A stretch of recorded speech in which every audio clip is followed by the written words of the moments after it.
Everyone well rested? Then let's go. We depart for Lenegis.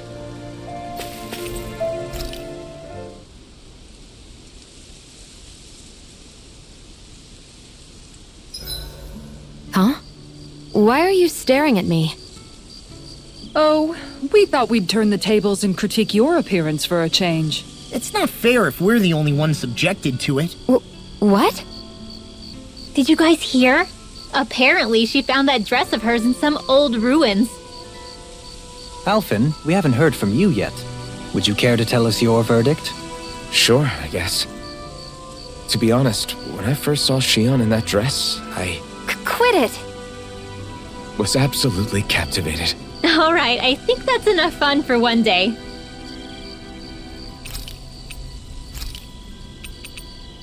Kisara, let's talk for a bit.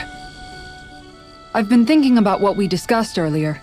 His reasons might not have been pure, but in the end, Dohalim still made Elda Menencia a place where Danans and Renans can coexist. I thought everyone would welcome that change, with open arms. I took pride in what we had without putting in the work to truly solidify it. After so much failure, do you think I even have the right to pursue my ideals? It doesn't matter what I think. You've already found your answer, haven't you? I know what I want to say, but I can't help but wonder if I'm being selfish. Everybody makes mistakes in life, Kisara. Everybody. It's what you do afterwards that matters. But you already knew that, right? Yeah. I won't look away from the world any longer. I'll do my best to confront reality, so that we don't lose anyone else, ever again. More to the point, Dohalim needs someone who can push him forward. I think we both get lost in our sorrow too easily when we focus on the past. If we see that happening, we'll set him straight. Don't worry. We'll look out for both of you. I have to say though, if you turned out this well modeling yourself after Miguel, he really must have been a great man. What, you didn't believe me before? I'm pretty sure I've been going on about him since I joined up. If you need more convincing, I've got plenty more stories about him. Maybe another time. See you tomorrow.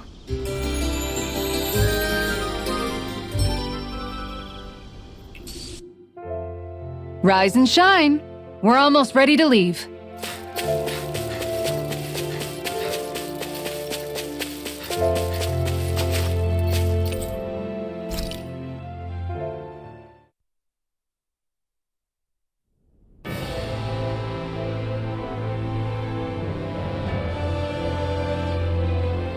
Well, it's the moment of truth. This lady better hold together once we're up in the air. Law, don't say that! You're going to jinx us! Speaking of which, Alphen, this bucket of bolts got a name? A name? You know, I'm not sure she ever had one. I never really thought about it.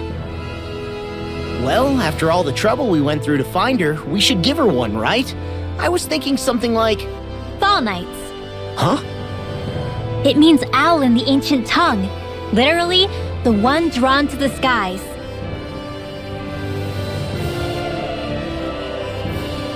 I like it. Sounds perfect for our little escapade. Not sure I'm completely convinced, but, well, it's as good a name as any. From now on, she'll be known as the Fall Knights. Okay, people. We have two goals. First, we need to get to Lenegis and make the Renans finally leave Dhana alone. And then, we need to figure out the truth behind Shion's thorns and find a way to save her. Sound good? All right, then let's go.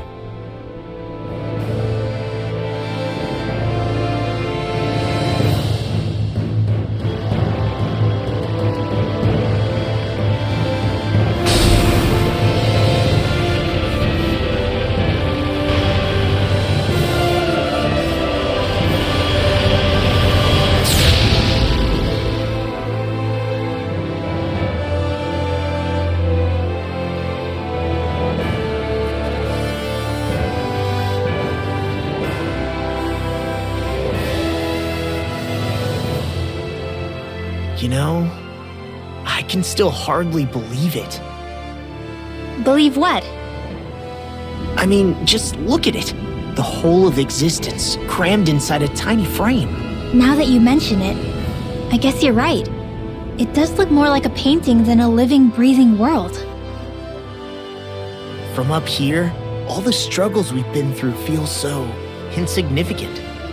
Nothing like realizing how small you are to put everything into perspective.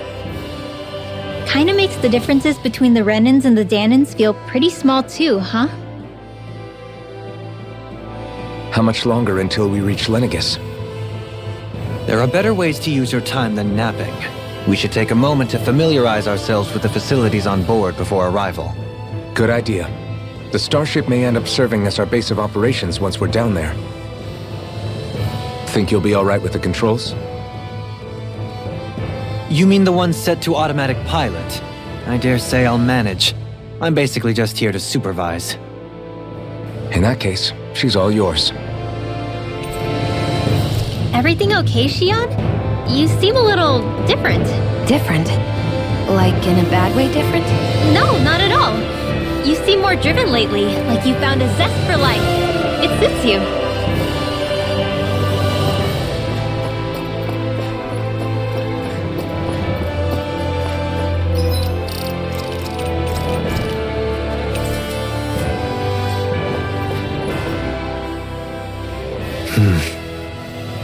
Is something wrong? No. I was merely thinking how it had been 7 years, that's all. You mean since you became a lord and left Lenegis? I guess even someone like you can get homesick, huh? I am as prone to sentimentality as any other. Tell me though, you too have a history with Lenegis. A traumatic one, no less. This trip will probably mean facing up to some difficult emotions. Doesn't that frighten you? Well, it is a place where I took the lives of countless people. I'd be lying if I said I hadn't thought about it. But I can't keep running forever. The past is what it is. There's no changing that. But the future's what we make it. I see. Dohalim? Forgive me. I was wrong to pry. We have more pressing matters to address. Come back and speak to me when you finish looking around the ship.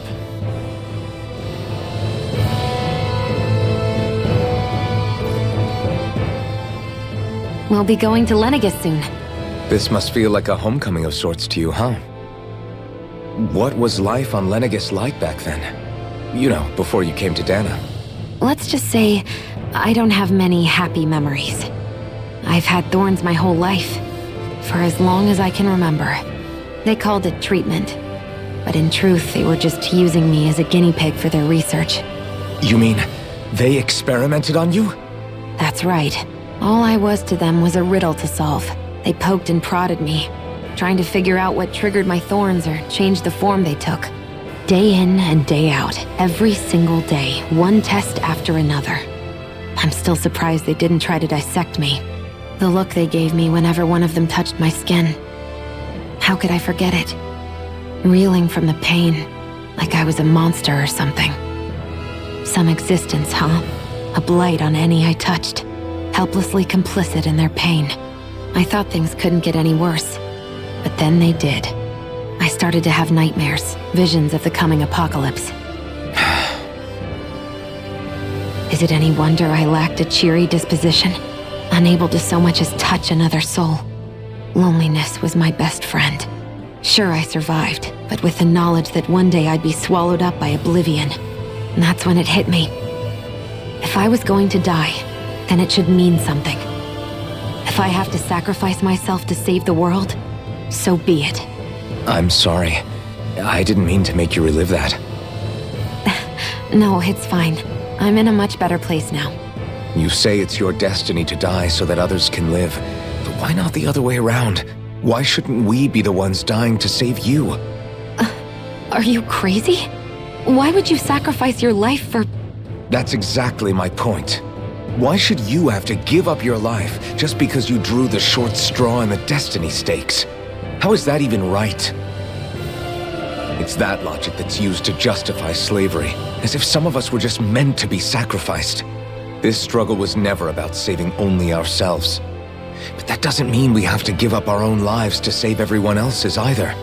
If we're doing this to protect people, if we're doing this to save the world from destruction, then that has to include saving each other as well.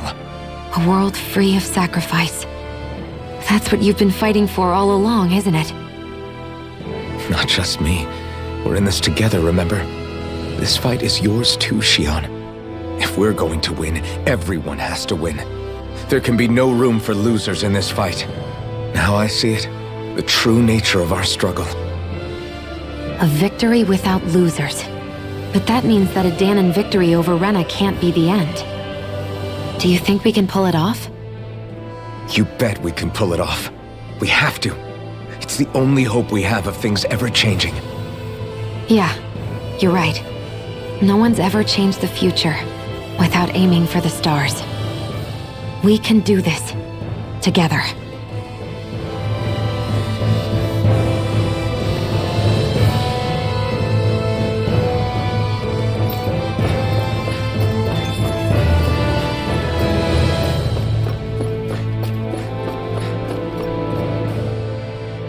Hey, Alphen, listen to this! So Law and I were just talking and... Hey, shut up! What's got Law all flustered? Only that he's afraid of flying, the big baby. And after all that fuss he made about naming the ship, too. Hey, I never said I was scared. I just think it's, a little unsettling how we're going to be cruising through space in a glorified tin can. That's all. It's a starship, dummy. That's what it's supposed to do. I don't think there's anything strange about it. Well, maybe you're the one with the problem then. Guys. I'm no expert, but I think we can trust Renan technology. It got me to Dhana in one piece, remember? Oh, that's a good point. If you think so, Alphen, it must be okay. Don't you agree, Law? Hard to argue with that, seeing how you hitched a ride in one of these things before, Alphen. It's just wrong, okay?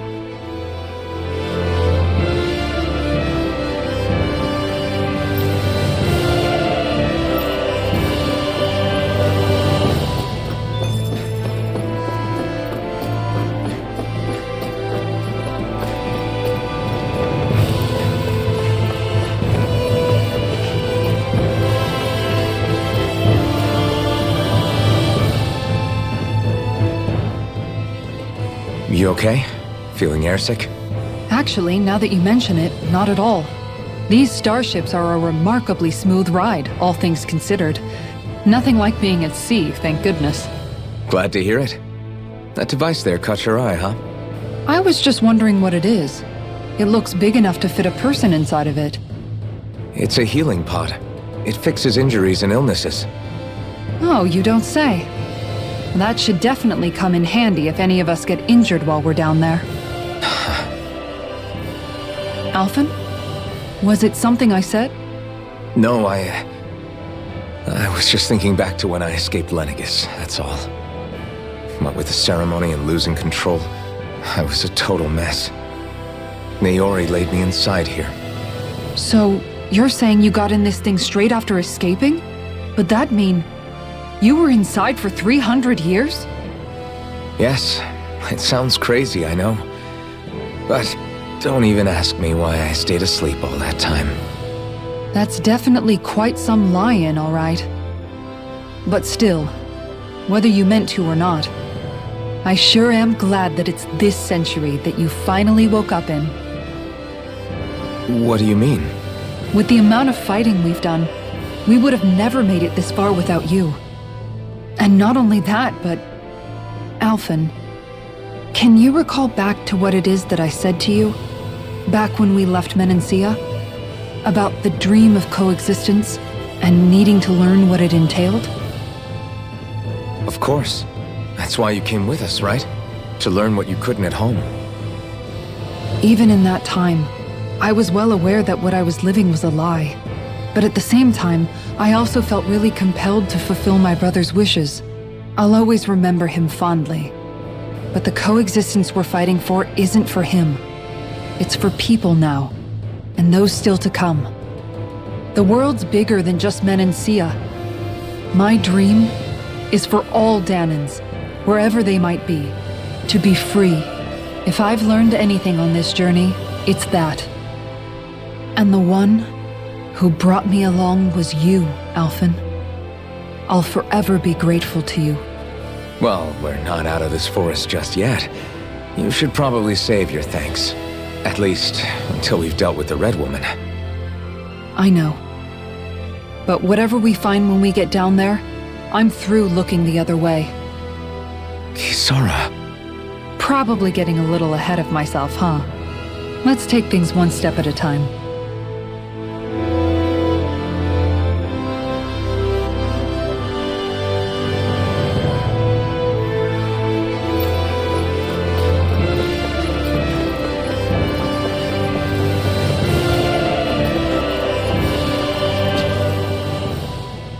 Is everyone about ready? We'll soon be making preparations to land. Before we do that, just what exactly should we expect when we get down there? Kisara has a point. Now that I think of it, I don't know the first thing about Lenegis. I'd like to hear more too. It's been centuries since I was last there, and they didn't exactly give me the grand tour. Very well. First and foremost, Lenegis was the base of operations in charge of the crown contest on Dhana. Of course, it also happens to be a city in its own right, complete with its own independent society. Its social structure is based on a strict hierarchy. Put simply, the strength of an individual's astral arts carries great weight. Enough to determine someone's social rank, you mean? But astral arts are innate, right? So people's positions are fixed at birth. They can be honed with the right training, and there are admittedly other factors at play. But yes, that's basically the gist. As a result, family lines that churn out lords and their contenders wield disproportionate influence, and those lineages are treated as nobility. Those capable of only weak astral arts are effectively an underclass, denied the right to descend to Dhana even if they wanted to. Still, even the lowest rung on the Renin ladder is considered superior to being a Dhanan. Keep that in mind down there. Thanks for the warning. As a lord, Dohalim must have been pretty high up in the pecking order, right? What about you, Shion? Come on, you've seen her skill with astral arts. You really need to ask? Fair point. On arts alone, you're right. I'd have been sitting pretty. But you're forgetting my thorns. They weren't exactly an invitation to high society. Sorry. No, it's fine. It's refreshing to be around someone who says what they're thinking. Life's less complicated that way. Jeez, give backhanded compliments much? Wait a second. Are you? He is! Law's blushing! I am not! Of course, separating people into castes based on something arbitrary like arts is discrimination at its worst. As if such simplistic criteria could ever be a measure of someone's worth. So this Red Woman, are we expecting to find her on Lenegis? I would wager so. Lenegis is too deeply involved in all this to discard the possibility. Chances are she's also connected to the Renis Alma being stolen from us in Pelegion. If the Renis Alma is being used to exploit Dhana, we need to take it back at all costs. That Red Woman's got a lot to answer for. Just as well I've got a ton of questions. We're about to land. The descent could be a little bumpy, so brace yourselves. If there are clues about your thorns out there, Shion, we'll find them.